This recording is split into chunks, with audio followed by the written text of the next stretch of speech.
반갑습니다. 오늘 얘기를 할 건 아틀라스인데 현대차가 많이 급등하고 있잖아요. 여기에 대한 얘기들을 좀 해보려고 합니다. 다른 분들이 했던 얘기랑 뭐 비슷할 수도 있고 조금 다를 수도 있고 제 나름대로 해석하는 좀 재밌는 얘기들을 해보려고 하니까 많이 관심 갖고 지켜봐 주시면 감사하겠습니다. 아틀라스 많이 아시죠? 버스턴 다이내믹스의 로봇이 아틀라스인데 아틀라스 로봇이 좀 예전 로봇과 최근의 로봇을 아세요? 지금 보면 제가 볼 때는 거의 한 4세대까지 온 것 같다고 보고 있는데 처음에 로봇은 지금 이렇게 생겼습니다. 덩치도 좀 크고 육중한 그런 모습을 보였었고 지금 아틀라스 모습은 이렇죠.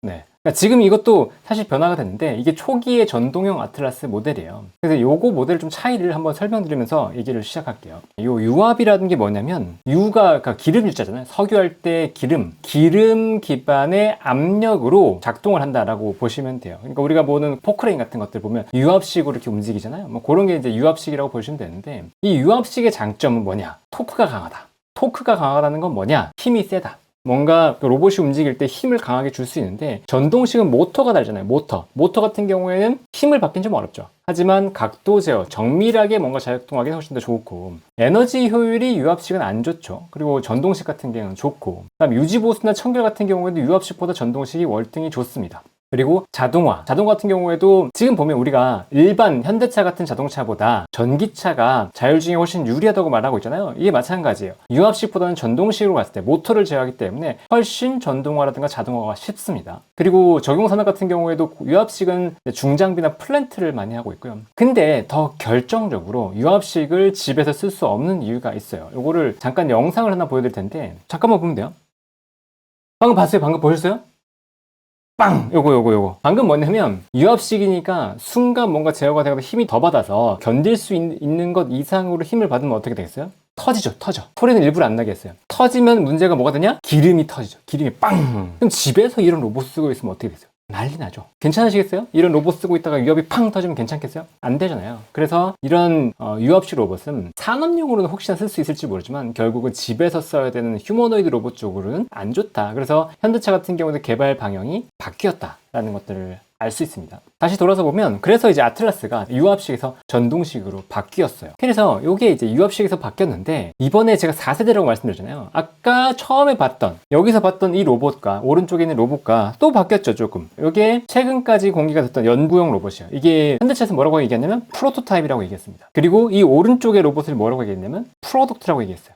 근데 기존에 사실 이제 아틀라스, 그러니까 전동식 아틀라스를 외부에 공개한 게 이번 CS2016이 처음이었거든요. 그러니까 사람들이 열광했죠, 당연히. 우와, 아틀라스 진짜 멋있다. 이게 백덤블링도 하거든요. 이따가 잠깐 보여드리겠지만 백덤블링도 하고 막 엄청난 기계적인 성능을 보여주는데 전동식 로봇으로 이렇게 되기는 쉽지 않은데 정말로 엄청난 성능을 보였다. 그런데 이제 약간 애플이 그랬죠. 애플이 One More Thing 이러면서 이제 마지막에 하나 보여주잖아요. 지금 이게 무슨 장면이냐면 기존의 그 로봇 아틀라스 프로토타입이 이렇게 딱 하면서 막 소개를 시켜주는 거예요. 새로운 로봇 프로덕트가 나왔다. 근데 이 프로덕트를 보니까 야 대단한데? 라는 생각이 든 거죠. 이게 물론 기계적인 성능이 이 프로토타입만큼 좋진 않은데 그래도 이것도 엄청난데? 라는 생각이 들 정도로 뭔가 혁신적인 걸 보여줬다라고 얘기할 수 있습니다. 이게 뭘 보여줬냐? 다시 한번 영상을 하나 보면서 하나씩 얘기를 좀 해볼게요. 이게 공식적으로 지금 나온 영상인데 잠깐씩 끊어가면서 얘기해 드릴게요. 보면 아틀라스를 공개했죠. 1.9m? 저보다 크네요. 네, 90kg 정도 된다고 하고 있고 여기 잠깐 56DOF라고 나오죠. 56DOF가 뭐냐면 Degree of Freedom이라고 해서 관절 비슷한 건데 어떻게 보면 관절이라고 일단 생각하면 되는데 이 Degree of Freedom이 56개래요. 그러면 이게 무슨 말이냐? 이게 움직여지는 범위가 굉장히 많다는 거예요. 테슬라의 옵티머스라든가 피규어가 42 정도 얘기 나오고 있는데 56디그리니까 굉장히 자유도가 높다라는 거고 이 디그리, DOF랑 관절이랑 좀 차이가 뭔지 혹시 아세요?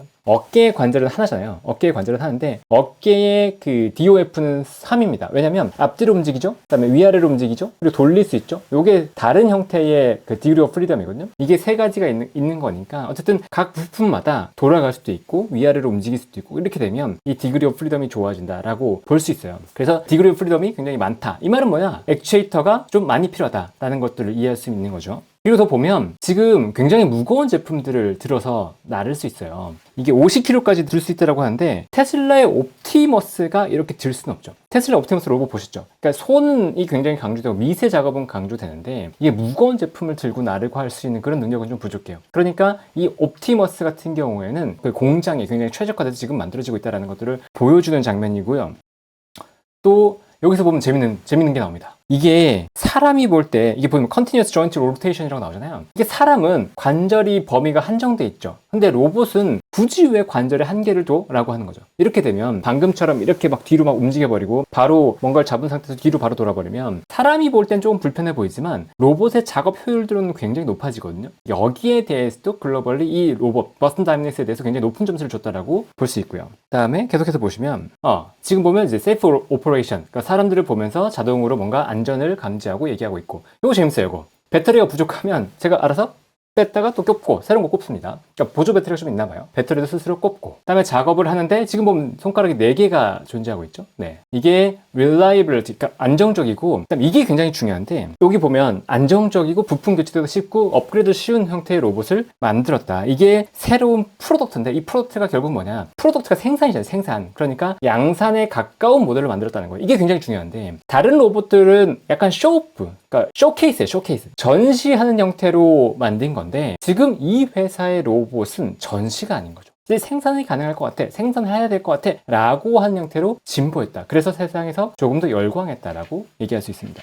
그래서 다시 이 모델로 가보면 다시 아까 걸 보고 나서 지금 보니까 조금 다른 게 보이시죠? 여기 보면 이런 데 보았을 때 근육맨이잖아요. 근육빵빵맨. 기존의 모델은 근육빵빵맨이니까 이게 뒤돌기도 하고 이렇게 가능해요. 그런데 지금 모델을 보니까 이런 관절들이 어때요? 좀 약하죠? 그러니까 결국 뭐냐면 뭐 뒤돌기나 이런 쇼케이스를 위한 모델은 아닌데 양산을 위한 모델로서는 굉장히 최적화되어 있다라고 볼 수 있는 거죠. 그리고 이 모델들에서 여기 보시면 관절에 이렇게 조립하는 게 보이잖아요. 이렇게 조립하는 게 있는데 이 조립하는 게 결국 뭘 의미하냐면 회사에서 강조하는 게 이게 업그레이드 쉽다? 업그레이드 쉽다. 우리가 뭔가 부품 같은 거 교체할 때 교체하는 거 쉽다? 뭔가 고장났을 때 이걸 고치는 거 쉽다? 라고 얘기하고 있는 거예요. 그리고 왼쪽의 로봇은 잘 안 보이실 수도 있는데 그래도 중간중간 선 같은 게 드러나고 뒤에도 특히나 보면은 선 같은 게 보고 약간 지저분하거든요. 근데 오른쪽의 모델은 정말 양산에 가깝다고 느껴지는 게 보이는 게 없죠. 외부에 드러나서 보이는 게 없이 정말 깔끔하게 로봇을 구현했어요. 그래서 이게 정말 양산에 가까워졌구나. 지금 아틀라스, 그 보스턴 다이내믹스 같은 경우에는 우리 3년 이내에 한 3만 대 정도 양산할 것 같아 라고 얘기하고 있거든요. 물론 머스크처럼 지르진 않습니다. 우리 엄청나게 지를 거야, 우리 엄청나게 생산할 수 있어라 이렇게 얘기하진 않지만 우리 진짜 양산에 가까웠고 공장에 투입할 수 있는 어떤 모델들이 정말 정식적으로 나올 거야 라고 얘기하고 있는 거죠. 그래서 이런 프로토타입과 프로토의 차이를 한번 생각해 보시면 자동차 같은 거 볼 때 프로토타입 나올 때 보면 우리가 차 진짜 멋있다 라고 하는데 그게 그대로 양산에 나오는 경우 거의 없죠. 왜? 그때는 뭐 다 때려박죠. 부품 비싸도 상관없고 좋은 거 쓰고 막 이렇게 해서 때깔 좋게 만드는데 양산에는 그런 부품들 다 못 쓰잖아요. 마찬가지 로봇 같은 경우에도 프로토타입에는 뭐 다 써보이는 거죠. 비싼 거 다 써보고 하는데 프로덕트는 그럴 수가 없어요. 양산형 라인에는 그럴 수 없는데 지금 쇼케이스 하는 기업들은 아직은 프로토타입으로 볼 수 있는 거니까 뭐 성능 좋다고 하더라도 나중에 양산형까지 이어질 수 있냐? 그건 퀘스천인데 이 현대차의 로봇은 이거 좀 다르네 라고 얘기가 나오는 거죠. 그리고 이 자세 제어 관련해서 보면 아까도 또 얘기 드렸는데 옵티머스와 아틀라스, 지금 보면 테슬라의 옵티머스와 아틀라스의 진짜 큰 차이를 생각했을 때 옵티머스가 강조하는 건 처음에 뭐였냐면 옵티머스는 이 두뇌, 우리가 AI 칩을 기반으로 해서 굉장히 좋다라고 얘기를 했었고 이 정밀한 5개의 손가락을 기반으로 사람처럼 정말 정밀한 작업을 할 수 있어요 라고 하는 게 테슬라 옵티머스의 강조점이었거든요. 그런데 지금 아틀라스는 이게 구형 아틀라스인데 아틀라스 딱 보면 뭐가 생각나요? 운동. 그래서 처음에 아틀라스는 뭘 보여줬냐면 파쿠르! 막 이렇게 파쿠르 아시죠? 막 이렇게 뛰어가지고 벽 올라가고 벽 타고 이런 거. 그런 파쿠르 같은 것들 영상을 보여주거나 아니면 덤블링 같은 거 하는 모습을, 아니면 댄스 하는 모습들을 보여주면서 다른 로봇 회사들이 쇼케이스 하면서 이 회사를 따라가야 되라고 하는 것들을 전형적으로 보여줬어요. 그러니까 이 두 개 회사를 봤을 때 이런 생각이 들었던 거죠. 야, 두뇌가 좋고 손의 정밀함이 있는 회사가 로봇의 기계적인 성능이 발달하면서 발전하는 게 쉬울까? 아니면 아틀라스처럼 기계적으로는 굉장히 뛰어난데 이 회사는 룰 베이스라고 해서 기준에 입력된 것만 수행을 했단 말이에요. 그런데 이게 두뇌가 AI랑 엮여서 발전하는 게 쉬울까라고 이제 질문을 했었어요. 근데 그전에는 보면 옵티머스 쪽이 좀 더 좋을 거다. 야, 아무래도 머리가 좋은 애들이 기계적으로 더 붙는 게 쉽겠지 라고 생각했던 것들이 분명히 존재했었죠. 그리고 기계적인 부분에 있어서 이번에 아틀라스는 한 번 더 입증한 게 있었는데 이게 이 영상에 드러납니다. 이 영상을 잠깐 보시면 자, 덤블링 하죠. 백덜럼블링 하죠. 근데 이게 보면 실수했다고 느껴지시죠? 실수했다고 느껴지는데 재밌는 게 뭐냐면 덤블링을 하고 잠깐 기우뚱한 다음에 균형을 잡잖아요. 이게 훨씬 어려운 거예요. 한 번에 딱 잡는 거? 그런 거야 뭐 한번 쇼케이스에서 할 수 있는데 이걸 넘어질 듯 하는데 사람처럼 균형을 잡아서 다시 일어났다? 그리고 심지어 뭐 팔이나 부품이 날아가는데도 균형을 잡았다? 이게 굉장히 의미 있는 거죠. 그만큼 균형 감각이라든가 자세 제어, 그리고 흐트러졌을 때 오류를 제어하는 능력이 굉장히 뛰어나다라는 것들을 아틀라스가 보여준 건데 기계적인 성능을 넘어서서 뭔가 있다는 걸 이번 CES에서 입증했다. 이게 이제 아틀라스의 특징입니다. 뭘 입증했냐? 일단은 제미나이와 협업한다라고 발표했어요. 구글의 제미나이가 뭐죠? 챗GPT와 같은 LLM이잖아요. 언어 모델. 북미 로봇 3대장이 오픈 AI와 손을 잡은 피규어고 그 다음에 옵티머스, 그 다음에 아틀라스 기반의 버튼 다이내믹스 이 세 개 회사인데 지금 제미나이와 협업을 한다. 피규어 같은 경우에는 말을 잘 알아들어서 뭔가 명령을 내리기 좋은 로봇이었는데 제미나이와 협업을 한다. 지금 제미나이가 오픈 AI의 아성까지도 공략을 하고 있는데 이 제미나이와 아틀라스가 협업을 한다? 그러면 이게 두뇌가 발달이 빠르겠네 라는 생각이 당연히 들죠. 여기에 지금 보면 정의선 회장과 이제 젠슨왕 회장이 깐부 맺었잖아요. 깐부. 그러면서 GPU 5만 개 준다고 얘기했죠. 그리고 젠슨왕이 갖고 있는 엔비디아가 가지고 있는 제슨 토르라고 하는 로봇의 AI 두뇌 같은 컴퓨터를 제공하고 거기에 관련해서 이 로봇이 학습할 수 있는 다양한 플랫폼들 소프트웨어를 제공을 하면서 현대차의 로봇, 현대차의 자율주행이 발전할 수 있도록 도와주는 적극적인 도와주는 역할을 하고 있는 거잖아요. 그러니까 현대차가 단순히 현대차가 아니고 이 구글과 엔비디아 손을 잡으면서 이제는 단순한 과거와 같은 자동차 회사가 아니네? 포드 GM이랑 동급에 놓고 보면 지금 안 되겠네? 그러면 이 회사의 어떤 밸류도 달라져야 되겠네? 라고 얘기가 나오는 거죠. 여기서 다시 얘기를 해봐야 됩니다. 그럼 버스턴 다이내믹스는 뭔데? 왜 그런 얘기를 하고 있는 건데? 라는 건데 버스턴 다이내믹스는 원래 이제 소프트뱅크가 인수해서 가지고 있었어요. 근데 2021년 원래 2020년에 이제 인수한다고 발표했고 21년 6월에 최종 확정이 되는데 그때 11억 달러를 투자해서 지분 80%를 확보합니다. 그리고 당시 20%는 이제 소프트뱅크에 남아 있었는데 그 이후에도 계속 유상증자라든가 뭐 이런 것들을 통해서 소프트뱅크 지분 낮아졌어요. 그리고 최근에 이제 IPO를 추진하고 있죠. 이 버스턴 다이내믹스의 가치가 IPO를 추진할 때 가치가 얼마만큼 될 거냐 굉장히 이제 물음표가 들어가는데 지금 이렇게 한번 보죠. 테슬라의 가치가 지금 시가총액 2200조 원 정도 되거든요. 근데 그 중에서 뭐 절반 정도 한 40% 정도를 전기차로 본다고 치면 한 880조 정도가 전기차가 될 거고 그 중에서 로봇에 대한 가치를 지금 얼마만큼 주고 있을까요? 제가 볼 땐 최소한 15에서 20% 정도는 주고 있다고 보는데 뭐 한 15%만 주고 있다고 하더라도 330조 원이죠. 그런데 이 버스턴 다이내믹스가 이 지금 옵티머스의 가치 대비해서 몇 퍼센트 정도 받을 수 있을까요? 제가 볼 때는 적어도 한 10분의 1에서 적어도 그럼 30조 원이거든요. 제가 볼 때 5분의 1 이상 갈 거라고 보고 있는데 그럼 60조 원 이상이에요. 그러면 이 버스턴 다이내믹스의 가치가 60조 원이면 어마어마하다. 그런데 현대차 오늘 시가총액 얼마냐? 최근에 급등했어요. 현대차 급등해서 시가총액 얼마냐? 84조 원. 그러니까 그만큼의 격차가 있고 그걸 봤을 때 현대차가 버스턴 다이내믹스의 가치를 보면 괜찮은 거 아니야? 라고 얘기가 나올 수 있는 거죠. 그럼 뭐 이렇게 얘기할 수 있죠. 뭐 지분 얼마 있는데 보니까 현재 지분 구도가 HMG 글로벌이 현대 버스턴 다이내믹스의 지분 57%를 가지고 있어요. 근데 이 HMG 글로벌의 지분 절반을 현대차가 가지고 있고 기아가 30.5%, 현대모비스가 20%를 가지고 있습니다. 그러니까 현대차가 보면 한 5, 6에 30% 정도의 지분을 가지고 있다고 봐도 돼요. 그럼 만약 60조로 간다면 현대차의 지분 가치가 한 18조 원 정도 되는 거네요. 그러면 현대차 지금 주가 급등이 충분히 요거 그냥 지분 가치만 하더라도 뭐 납득할 수 있네 이렇게 얘기할 수 있는 거잖아요. 그리고 현대글로비스도 최근에 주가 좋았죠. 현대글로비스도 지금 지분 12%를 보유하고 있습니다. 그리고 소프트뱅크가 지금 9% 지분을 보유하고 있는데 26년 2월 이후에 소프트뱅크가 풋옵션을 행사할 수 있다고 해요. 그러니까 지금 상장이 안 됐기 때문에 그러면 이걸 풋옵션을 행사한다고 치면 소프트뱅크의 지분 풋옵션을 행사해서 100% 지분이 인수가 되면 IPO를 본격적으로 할 것 같다 이런 얘기가 지금 나오고 있죠. 그리고 다시 한번 그러면 버스턴 다이내믹스의 지분 가치 말고 현대차와 테슬라를 직접 비교해보면 아까 잠깐 얘기 드렸지만 테슬라의 시가총액은 2200조 원 그리고 현대차의 시가총액은 84조 원입니다.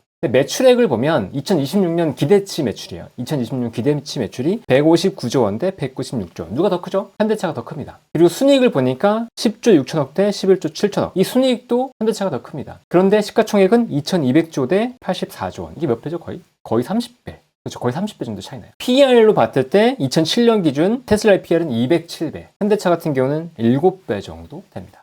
현대차가 지금 올라서 2026년 기준 PER이 7배가 된 거예요. 그러면 이제 이렇게 생각해 봐야 돼요. 로봇 관련해서 최근에 이제 엔비디아 제휴하면서 자율주행에 대한 것까지도 지금 밸류가 붙고 있죠. 그럼 로봇 관련해서 현대차의 밸류가 얼마만큼 리레이팅 될 것이냐. 화두는 이제 리레이팅이에요. 현대차가 지금 물론 로봇을 직접 판매하는 건 아니죠. 판매는 버스턴 다이내믹스에서 하고 현대차는 버스턴 다이내믹스의 로봇을 양산할 걸로 지금 보고 있는데 이 양산의 가치 그리고 버스턴 다이내믹스를 양산을 하면서 이 양산의 어떤 개발 노하우를 갖게 된다 그러면 생산 노하우를 갖게 된다 그러면 다른 업체의 로봇을 OEM, ODM 해줄 수 있다는 이런 가치까지 생각을 한다고 했을 때 그럴 때 현대차의 밸류는 얼마까지 가야 될 거냐. 적어도 뭐 7배, 8배 뭐 이 정도의 밸류는 분명히 아닐 거다라고 생각을 합니다. 근데 문제는 이 밸류가 귀에 걸면 귀걸이, 코에 걸면 코걸이니까 분명히 왔다 갔다 변동성은 존재할 거라는 거죠. 그래도 지금 시장에서 로봇은 분명히 대세고 이 로봇에서 현대차가 뭔가 해야 될 것 같다라고 하는 이 가치를 보여줬기 때문에 현대차의 주가가 계속해서 좀 강세를 보일 수 물론 조정이 있겠지만 강세를 보일 수 있는 배경은 된다. 아직도 너무 싸니까. 이게 10배가 된다고 해도 사실 아무도 말 못하는 거고 20배가 된다고 하더라도 사실 말을 못하는 거죠. 왜? 야, 테슬라는 그럼 왜 주는데? 테슬라는 아무리 뭐 기술의 리더라고 하더라도 현대차보다 저 정도로 밸류를 높게 주는 게 맞아? 라고도 얘기할 수 있는 거거든요. 저게 무조건 맞다 틀리다 이런 게 아니고 그런 얘기가 충분히 나올 수 있다는 거죠. 그리고 버슨 다이내믹스의 가치를 봤을 때 미래의 어떤 생산량 이런 것들을 땡겨서 현대차의 밸류를 분명히 주기 시작할 수 있다. 그리고 자동차에서도 지금 보면 다른 자동차와는 이제 다르니까 우리가 프리미엄을 받아도 된다라는 형태로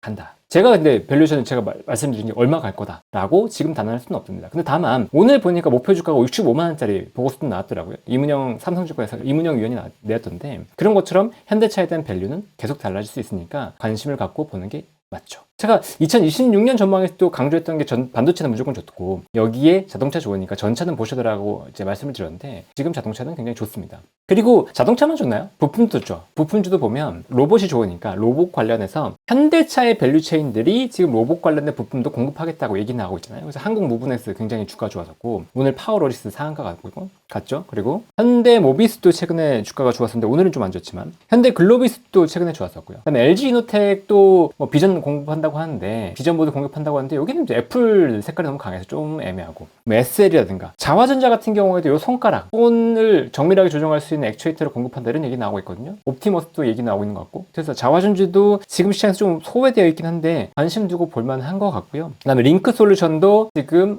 버슨 다이내믹스의 물류 로봇 쪽으로 이제 25종 부품을 성능 테스트 통과했다는 얘기가 나왔었고 그러니까 이런 부품주들이 또 계속 나올 거예요. 현대자동차와 연관되어 있는 회사들이 당연히 버슨 다이내믹스 쪽으로 가겠죠. 근데 이게 실적에 영향을 줄 거냐? 지금 실적에 영향을 주지는 않죠. 하지만 아까도 말씀드렸지만 이게 회사의 밸류를 바꿔버릴 수 있다. 이미 실적은 잘 나고 있어요. SJG 세종 같은 경우는 세종공업인데 PER 3배, 4배 이 정도밖에 안 된단 말이죠. 그러면 이게 밸류를 바꾼다고 했을 때 이게 6배, 10배 간다고 해도 아무 말도 할 수 없다. 물론 여기 멈춰도 누가 뭐라고 할 수는 없지만 이게 올라간다고 해도 아무도 뭐라고 할 수는 없기 때문에 자동차와 자동차 부품주들은 지금 리레이팅이라고 하는 키워드를 기반으로 해서 추가로 상승할 수 있는 여력이 있다라고 보시면 좋을 것 같습니다. 오늘 얘기는 여기까지고요. 그럼 다음 주에 또 찾아뵙도록 하겠습니다. 여러분 안녕.